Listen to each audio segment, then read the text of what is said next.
Abu Nawas menjadi kadi. Pada suatu hari ayah Abu Nawas bernama Maulana yang sudah tua dan sakit parah dan akhirnya meninggal dunia di istana. Ayah Abu Nawas adalah seorang kadi kerajaan yang juga menghambakan diri pada baginda Raja Harun al-Rasyid. Abu Nawas dipanggil ke istana. Lah diperintah baginda untuk mengubur jenazah ayahnya itu sebagaimana adat Syekh Maulana. Apa yang dilakukan Abu Nawas hampir tiada bedanya dengan kadi Maulana, baik mengenai tata cara memandikan jenazah hingga mengkafani, menyalati dan mendoakannya. Melihat itu, maka baginda pun bermaksud mengangkat Abu Nawas menjadi pengganti ayahnya sebagai kadi kerajaan.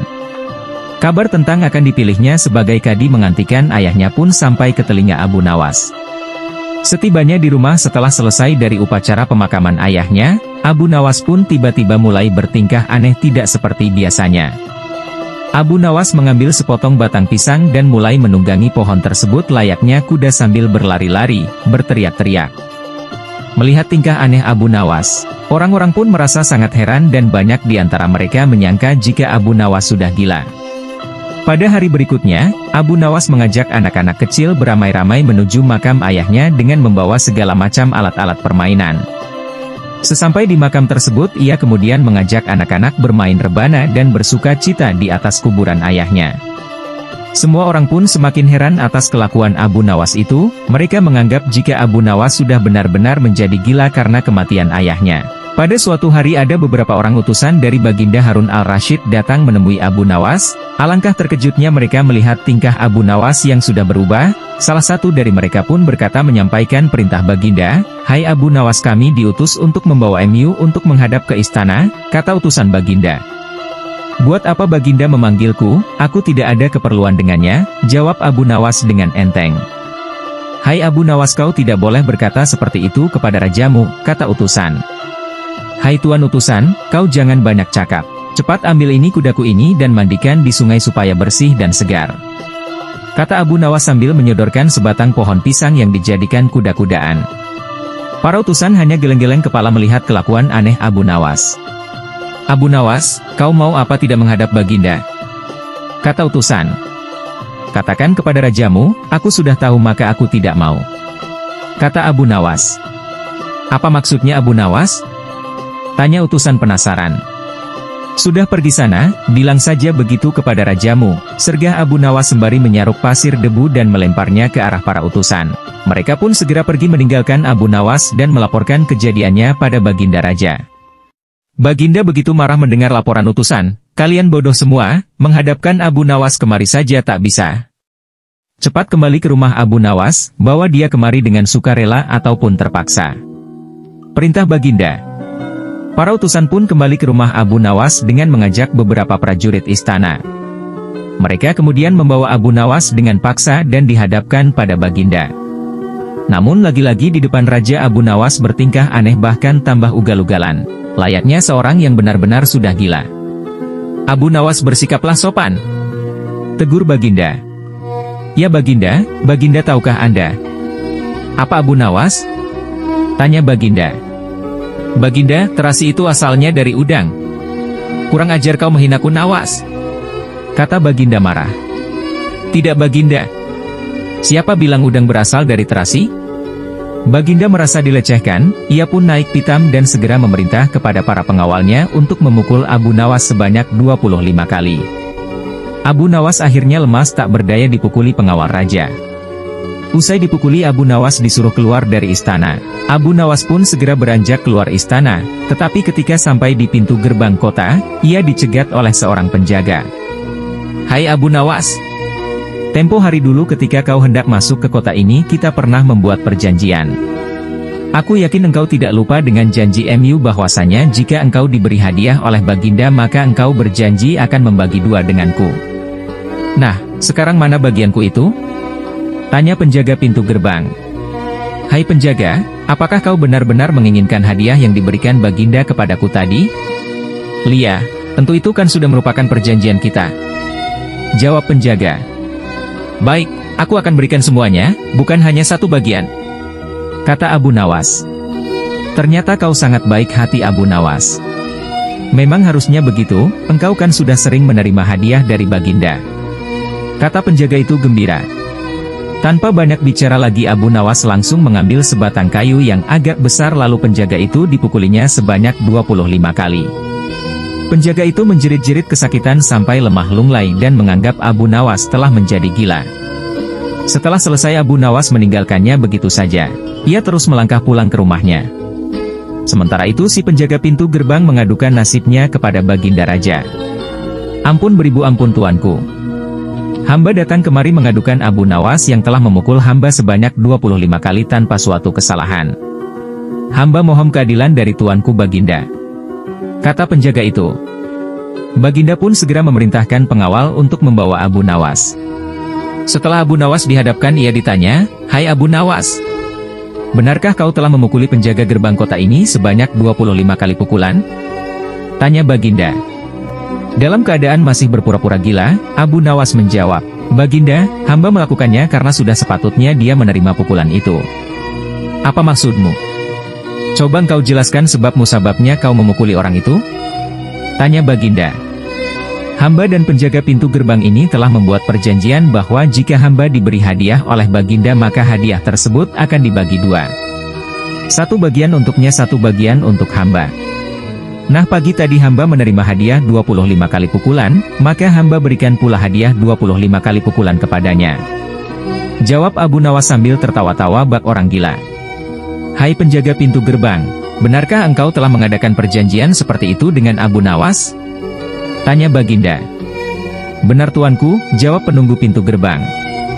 "Tapi hamba tiada mengira jika Baginda memberikan hadiah pukulan padanya," tambah penjaga itu. "Hahaha, dasar tukang peras, sekarang kena batunya kau," sahut Baginda. "Abu Nawas tiada bersalah, bahkan sekarang aku tahu bahwa engkau adalah orang yang suka memeras orang. Jika perilakumu masih begitu, maka aku akan memecat dan menghukummu," kata Baginda. "Ampun tuanku," sahut penjaga pintu gerbang dengan gemetar. Abu Nawas kemudian berkata, "Tuanku, hamba sudah lelah, sudah mau istirahat, tiba-tiba dibawa paksa ke sini, padahal hamba tiada bersalah. Hamba mohon ganti rugi. Sebab jatah waktu istirahat hamba sudah hilang karena panggilan Baginda. Padahal besok hamba harus mencari nafkah." Sejenak Baginda melengak, terkejut atas protes Abu Nawas, namun tiba-tiba ia tertawa terbahak-bahak. "Hahaha, jangan khawatir Abu Nawas," kata Baginda. Baginda kemudian memberikan sekantong dinar kepada Abu Nawas. Abu Nawas pun pulang dengan hati gembira tapi tetap bertingkah seperti orang gila. Pada suatu hari Raja Harun al-Rasyid mengadakan rapat dengan para menterinya mengenai Abu Nawas yang rencananya akan diangkat menjadi kadi kerajaan. "Apa pendapat kalian mengenai Abu Nawas yang hendak kuangkat sebagai kadi?" tanya Baginda. Salah satu menteri berkata, "Melihat keadaan Abu Nawas yang semakin aneh tingkahnya, maka sebaiknya tuanku mengangkat orang lain saja menjadi kadi."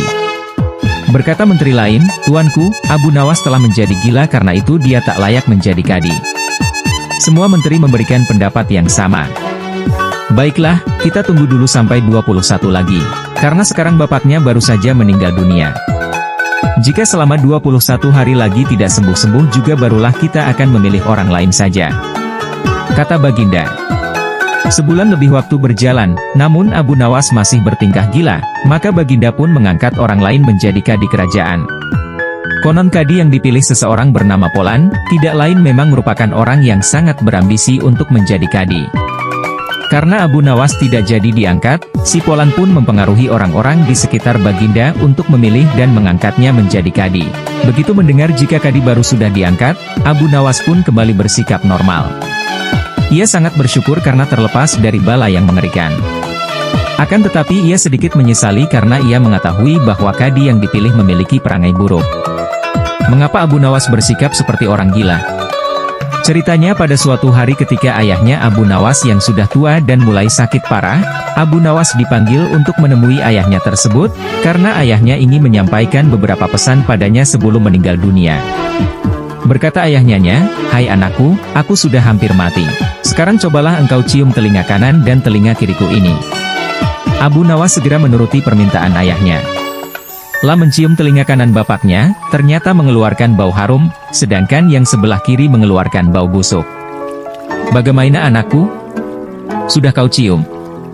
Ceritakan dengan sejujurnya, bau kedua telingaku ini, kata ayahnya. Sungguh mengherankan, yang sebelah kanan berbau harum sekali. Tapi, yang sebelah kiri baunya amat busuk. Kata Abu Nawas heran. Hai anakku Abu Nawas, tahukah apa sebabnya bisa terjadi begini? Tanya ayahnya. Wahai bapakku, cobalah ceritakan kepadaku. Kata Abu Nawas. Ayahnya kemudian berkata, pada suatu hari datang dua orang mengadukan masalahnya kepadaku. Yang seorang aku dengarkan keluhannya. Tapi yang seorang lagi karena aku tidak suka maka tidak kudengar pengaduannya. Inilah resiko menjadi kadi, penghulu. Jika kelak kau suka menjadi kadi maka kau akan mengalami hal yang sama. Pengawal istana kemudian bergegas memberikan isyarat kepada bawahannya agar bergerak cepat untuk mengumumkan titah raja kepada rakyat. Setelah itu, datanglah dua orang yang kebetulan pada malam itu ia juga kesulitan untuk tidur. Mendengar penjelasan dari pengawal istana, mereka berminat untuk mengikuti sayembara. Kedua peserta tersebut gagal membuat raja bisa tertidur.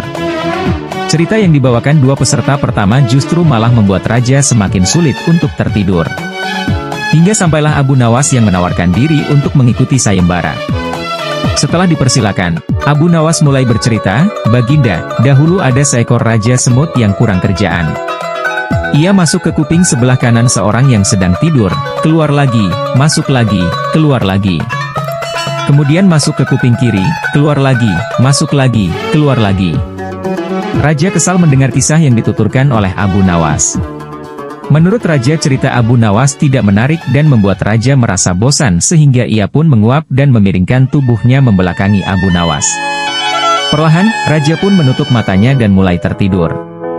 Pagi harinya, Abu Nawas masuk lagi ke istana dengan mengendarai kereta. 10 karung diangkat ke dalam kereta satu persatu. Penjaga pintu istana geleng-geleng kepala ketika kereta itu keluar pintu gerbang. Abu Nawas tertidur pulas di atas tumpukan karung emas dengan suara mendengkur yang keras. Suatu hari Baginda Raja Harun al-Rasyid sedang merenungkan sesuatu, tiba-tiba ia teringat akan kisah Nabi Sulaiman As yang mampu memerintahkan banyak makhluk menjadi bawahannya. Baginda Raja sangat tertarik ketika Nabi Sulaiman memerintahkan bangsa jin untuk memindahkan singgasana Ratu Balkis ke istananya. Baginda Raja kemudian mendadak ingin istananya berpindah ke atas gunung agar ia dapat melihat seluruh wilayah negerinya. Baginda merasa pekerjaan tersebut bukanlah suatu yang mustahil, jika ia dikerjakan oleh Abu Nawas. Abu Nawas dipanggil menghadap ke istana untuk sebuah pekerjaan besar. Ketika sampai di hadapan Baginda berkata kepada Abu Nawas, Wahai Abu Nawas, aku punya sebuah pekerjaan untukmu dan aku rasa pekerjaan itu tidak akan mustahil bagi dirimu yang memiliki banyak akal dalam setiap permasalahan. Apakah kiranya pekerjaan itu, ya Baginda? Tanya Abu Nawas. Aku ingin engkau memindahkan istanaku ke atas gunung supaya aku dapat melihat seluruh isi negeri ini. Sanggupkah engkau melakukannya wahai Abu Nawas? Kata Baginda. Sejenak Abu Nawas terdiam tidak berkata apa-apa. Mungkinkah aku dapat melakukannya? Pikir Abu Nawas. Namun ia tidak pernah mengecewakan Baginda Raja dengan menolak permintaannya. Abu Nawas kemudian menyanggupi permintaan Raja meskipun itu adalah mustahil. Baginda Raja memberikan tempo 1 bulan kepadanya untuk menyelesaikan pekerjaan tersebut. Abu Nawas meninggalkan istana dengan hati yang gundah gulana. Ia kembali ke rumahnya untuk mencari sebuah inspirasi yang akan meloloskannya dari permasalahan itu. Tetapi sudah berhari-hari ia juga belum menemukan akal untuk memindahkan istana Baginda ke atas gunung. Kabar tentang mega proyek Abu Nawas mulai tersebar di tengah masyarakat negeri Baghdad. Sebagian mereka meyakini kesanggupan Abu Nawas. Akan tetapi tidak sedikit yang meragukannya. Semua harap-harap cemas tidak sabar menunggu hari penentuan tiba untuk melihat keajaiban yang dibuat Abu Nawas. Sepertinya pekerjaan itu memang mustahil dilakukan oleh seorang manusia biasa, tidak mungkin memindahkan istana sebesar itu hanya dengan menggunakan akal pikiran, tanpa ada bantuan lain pikir Abu Nawas. Sudah 8 hari, Abu Nawas masih memeras otaknya untuk menemukan cara memuluskan perintah Baginda. Tibalah pada hari ke-9, akhirnya Abu Nawas menemukan solusi yang akan membebaskan dia dari jeratan hukum sang Baginda. Abu Nawas segera bergegas menuju istana menemui Baginda Raja untuk membicarakan mega proyeknya tersebut. Baginda menyambut kedatangan Abu Nawas dengan senyum. Abu Nawas kemudian berkata kepada Baginda, Ampun Baginda, kedatangan hamba kemari untuk mengajukan usul guna kelancaran pekerjaan hamba. Usul apa yang hendak engkau ajukan? Tanya Baginda. Kurang 20 hari lagi kita akan melaksanakan Hari Raya Kurban. Hamba berencana akan memindahkan istana Baginda ini tepat pada Hari Raya Kurban. Baiklah, aku terima usulmu, kata Baginda. Yang mulia, ada satu lagi permintaan hamba, tambah Abu Nawas. Apa itu? Sebutkan, tanya Baginda. Hamba ingin di Hari Raya Kurban nanti Baginda Sudikiranya dapat menyembelih 10 ekor sapi gemuk untuk diberikan kepada fakir miskin, kata Abu Nawas. Baginda menyetujuinya. Abu Nawas kemudian meninggalkan istana dengan wajah riang, pikiran tenang. Ia tidak lagi harus memeras otak untuk berpikir mencari solusi. Kini ia hanya menghabiskan waktunya menunggu Hari Raya Idul Adha tiba. Hari Raya Kurban telah tiba, rakyat berbondong-bondong menuju lapangan melaksanakan sholat Idul Adha.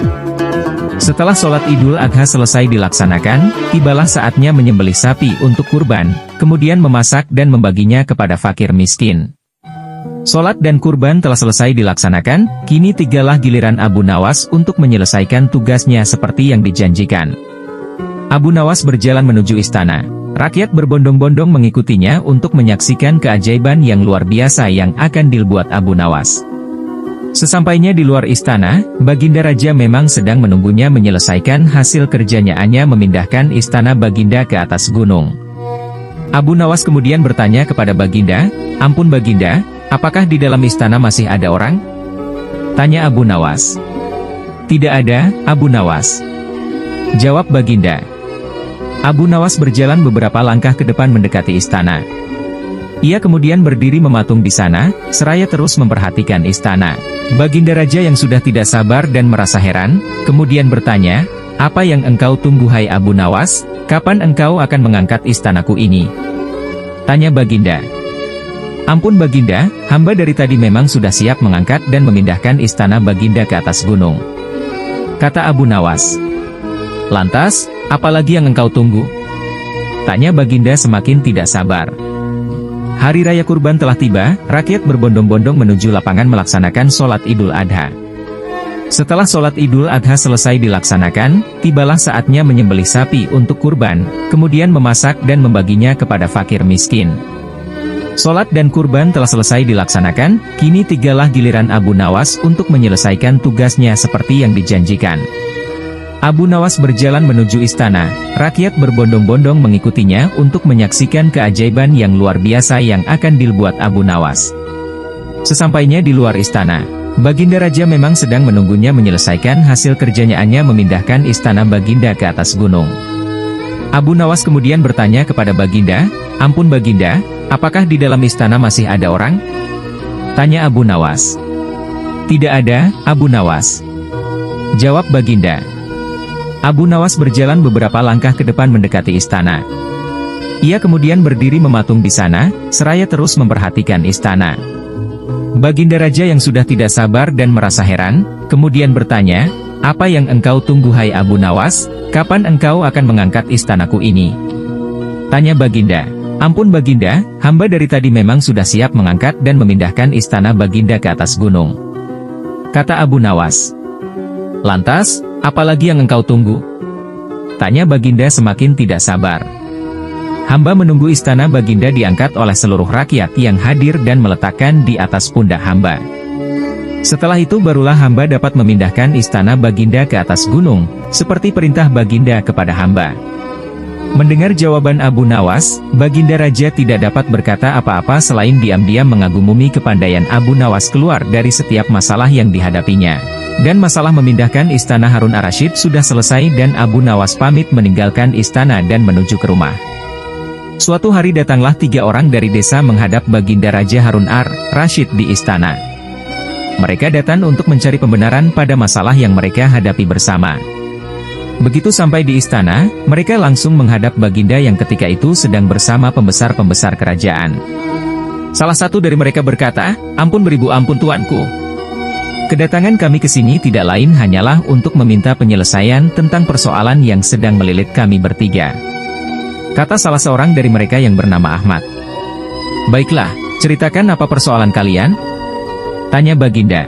"Begini Baginda, saya, Ahmad, mempunyai 2 ekor kambing betina. Zulfikar mempunyai seekor kambing jantan, sedangkan Zubair tidak mempunyai kambing. Karena itulah Zubair yang setiap hari harus bekerja menggembalakan kambing. Apabila ketiga kambing itu beranak pinak, maka pembagian keuntungannya juga telah kami sepakati, yakni saya mendapat separuh dari jumlah kambing, Zulfikar memperoleh sepertiga dari jumlah kambing, sedangkan Zubair yang menggembala dan merawat yang mendapat bagian seperdelapannya. Jelas Ahmad. Lantas apakah kambing itu sekarang telah beranak pinak? Tanya Baginda. Benar Baginda, ketiga kambing itu sekarang sudah berjumlah menjadi 23 ekor. Karena itu, kami sekarang ingin membaginya sesuai dengan kesepakatan kami dulu. Tapi ternyata kami kesulitan untuk membaginya. Karena itulah kami kesini ingin memohon pertolongan Baginda. Terang Ahmad. Membagi 23 ekor kambing sesuai perjanjian tentu tidak mudah. Bayangkan, bila Ahmad memperoleh pembagian separuh dari kambing-kambing itu, maka Ahmad sebenarnya mendapat bagian 11 ekor lebih setengah kambing. Sedangkan Zulfikar memperoleh pembagian sepertiga seharusnya mendapatkan 7 ekor lebih 2/3 kambing. Sementara Zubair mendapatkan seperdelapannya yang berarti 2 ekor kambing lebih 7/8 kambing. Baginda Raja tampaknya berusaha berpikir keras untuk memecahkan persoalan tersebut. Bahkan para pejabat yang hadir di tempat tersebut juga tak sanggup memecahkan masalah tersebut. Karena orang yang hadir di tempat tersebut tak ada yang bisa memecahkan masalah itu. Akhirnya Baginda terpikir untuk mengundang Abu Nawas dengan kecerdasannya menyelesaikan banyak persoalan. Atas perintah Raja, sampailah Abu Nawas di istana. Baginda kemudian memerintahkan Ahmad untuk menceritakan semua persoalan rumit yang mereka hadapi kepada Abu Nawas. Wah, itu masalah kecil, Baginda. Insya Allah saya bisa membantu mencarikan jalan keluarnya, kata Abu Nawas. Tolong bawakan kambing itu masuk semuanya, pinta Abu Nawas.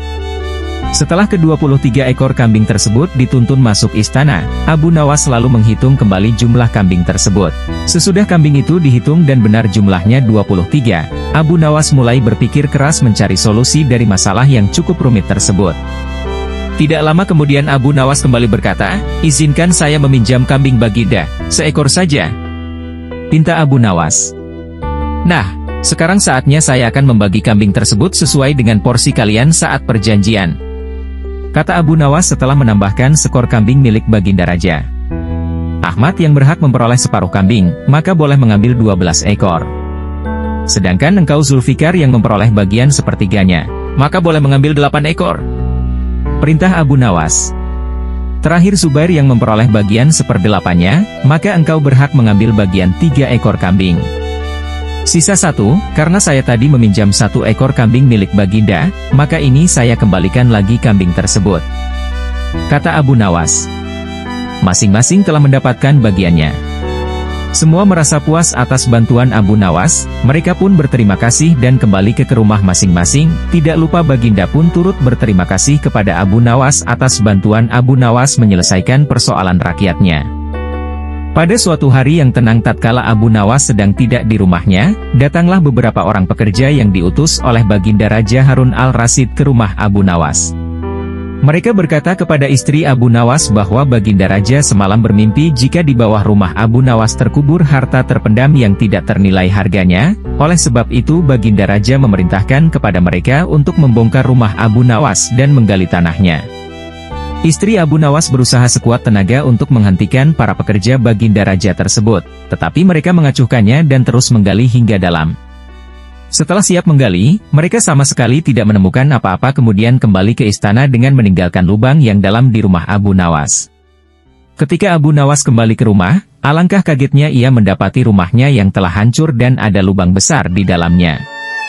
Istrinya pun menemui Abu Nawas menghidangkan makanan untuknya dan menceritakan apa yang telah terjadi pada rumah mereka. Abu Nawas tertunduk sedih mendengar cerita istrinya, ia seketika kehilangan nafsu makannya. Tidak habis pikir Baginda Raja tega memberi perintah semena-mena untuk menghancurkan rumahnya yang merupakan tempat dia dan keluarganya berteduh dan berkumpul menghabiskan waktu bersama. Ia semakin bertambah sakit hati karena Baginda Raja tidak meminta maaf kepadanya dan tidak pula mengganti semua kerugian atas perusakan paksa yang dilakukan pekerja istana. Semalaman Abu Nawas tidak bisa tidur dan juga makan makanan yang telah dihidangkan istrinya. Dia terus memikirkan bagaimana caranya ia dapat membalas perbuatan Baginda Raja yang telah semena-mena padanya. Pagi pun tiba, tapi dia juga belum menemukan satupun ide yang bisa digunakan. Makanan yang dihidangkan istrinya juga tidak dimakan, sehingga makanan itu menjadi basi. Maka datanglah lalat-lalat hinggap di makanannya. Abu Nawas kemudian memperhatikan lalat-lalat itu dan dengan tiba-tiba terbesitlah di dalam kepalanya sebuah ide. Ia tertawa gembira karena telah mendapatkan cara membalas perlakuan raja. Abu Nawas kemudian memanggil istrinya, "Tolong bawakan kepadaku sebatang besi dan sehelai kain untuk membungkus makanan." "Wahai suamiku, untuk apa engkau meminta itu?" tanya sang istri keheranan. "Aku ingin membalas perbuatan Baginda Raja kepada kita," jawab Abu Nawas. Ia kemudian membungkus makanannya dan segera pergi ke istana menemui Baginda Raja dengan membawa makanan yang telah dibungkus beserta lalat-lalat yang hinggap di dalamnya, juga sebuah besi pemukul. Ia kemudian menemui Baginda Raja yang kebetulan sedang bersama para menterinya seraya membungkuk memberi hormat. Abu Nawas berkata kepada Baginda, "Ampun tuanku, kedatangan hamba ke sini adalah untuk meminta keadilan untuk hamba dari tamu-tamu tak diundang yang datang ke rumah hamba dan tanpa seizin telah memakan makanan hamba." "Wahai Abu Nawas, siapakah gerangan tamu-tamu yang tak diundang itu?" tanya Baginda. Abu Nawas kemudian menjawab sambil membuka bungkusan makanannya. "Lalat-lalat ini ya Baginda, hamba ingin mendapatkan keadilan dari Baginda atas perlakuan lalat-lalat ini kepada hamba, karena sebagai pemimpin negeri ini kepada Baginda lah hamba meminta keadilan." Baginda Raja kemudian kembali bertanya, "Wahai Abu Nawas, keadilan seperti apa yang engkau inginkan dariku?" "Hamba ingin Baginda Raja memberikan sebuah izin tertulis untuk hamba, supaya hamba diberi kuasa untuk menghukum lalat-lalat ini kapanpun dan dimanapun hamba berada," jawab Abu Nawas. Baginda Raja merasa bingung terhadap permintaan Abu Nawas yang sangat aneh, namun demi keadilan untuk rakyatnya ia pun dengan terpaksa membuat sebuah surat kuasa yang memuat tentang pemberian izin kepada Abu Nawas untuk menghukum lalat-lalat kapanpun dan dimanapun ia hinggap dan tidak ada seorang pun yang boleh melarangnya. Setelah mendapatkan surat kuasa dari Baginda Raja, Abu Nawas tersenyum. Tanpa menunggu lama ia langsung mengeluarkan sebuah besi pemukul yang telah dibawanya dari rumah, kemudian langsung memukul lalat-lalat yang ada di makanannya. Lalu lalat-lalat terbang dan hinggap di mana-mana di kaca, di meja sampai di tempat makan Baginda Raja. Abu Nawas tidak peduli, terus memukul dimanapun lalat hinggap hingga seisi ruangan itu hancur berkeping-keping dibuatnya, semua perabotan dan barang-barang raja hancur. Baginda Raja dan pengawal istana tidak dapat melakukan apa-apa menyaksikan Abu Nawas menghancurkan semua benda-benda berharga di ruangan itu karena Abu Nawas telah mendapat izin tertulis dari beliau. Baginda sadar dan merasa malu kepada menteri-menterinya tentang apa yang telah dilakukan kepada rumah Abu Nawas dan keluarganya tanpa meminta maaf dan mengganti rugi. Setelah puas memporak-porandakan seisi ruangan Baginda Raja, Abu Nawas kemudian kembali ke rumah dan menceritakan kepada istrinya apa yang telah ia lakukan ketika menghadap Baginda Raja. Pada suatu hari Abu Nawas yang sedang bersantai beranda rumah bersama istrinya tiba-tiba didatangi oleh beberapa pengawal kerajaan. Para pengawal tersebut diperintahkan Baginda untuk menghadirkan Abu Nawas menghadap ke istana. Mendengar titah Baginda, Abu Nawas pun segera bergegas menuju istana bersama para pengawal itu. Sesampainya di istana untuk menghadap, Baginda langsung berkata, "Wahai Abu Nawas, saat ini aku sangat membutuhkan bantuanmu menyelesaikan sebuah masalah." Kata Baginda. "Ampun Baginda, apa yang bisa hamba bantu?" tanya Abu Nawas. Baginda lalu mulai bercerita kepada Abu Nawas. Baginda mengatakan jika ia telah mendapat laporan tentang seorang saudagar kaya di negeri itu yang kikir dan menolak membayar zakat. Mendengar cerita Baginda, Abu Nawas lalu memberi usul, mengapa Baginda tidak panggil saja dia ke istana. Lalu masukkan dia ke penjara. Tanya Abu Nawas. Sebenarnya bisa saja aku berbuat demikian. Namun jika ada cara yang lebih halus untuk menyadarkannya kenapa harus menghukumnya. Karena bagaimanapun dahulu sebelum menjadi saudagar ia adalah seorang yang sangat rajin bersedekah dan membayar zakat. Kata Baginda. Jadi Abu Nawas, adakah cara lain yang lebih halus darimu agar ia segera tersadar? Tanya Baginda. Jika begitu, hamba minta waktu 3 hari untuk memikirkan jalan keluarnya wahai Baginda. Kata Abu Nawas. Baginda lalu memberi Abu Nawas waktu selama 3 hari. Sekembalinya Abu Nawas dari istana, ia mulai memutar otak mencari jalan keluarnya. Secara pribadi Abu Nawas sangat menginginkan saudagar kaya itu dipenjara karena saudagar tersebut memang terkenal akan pelitnya dan enggan membayar zakat dan banyak orang yang membencinya. Tetapi karena tugas itu merupakan perintah dari Baginda, mau tidak mau Abu Nawas harus menemukan cara untuk menyadarkan saudagar tersebut. Kini tibalah pada hari ketiga, pagi itu Abu Nawas yang memang sudah menemukan cara segera bergegas menuju istana untuk menyampaikan idenya pada Baginda. Begitu menghadap, Baginda langsung bertanya padanya, "Bagaimana Abu Nawas? Apa kau sudah menemukan cara?"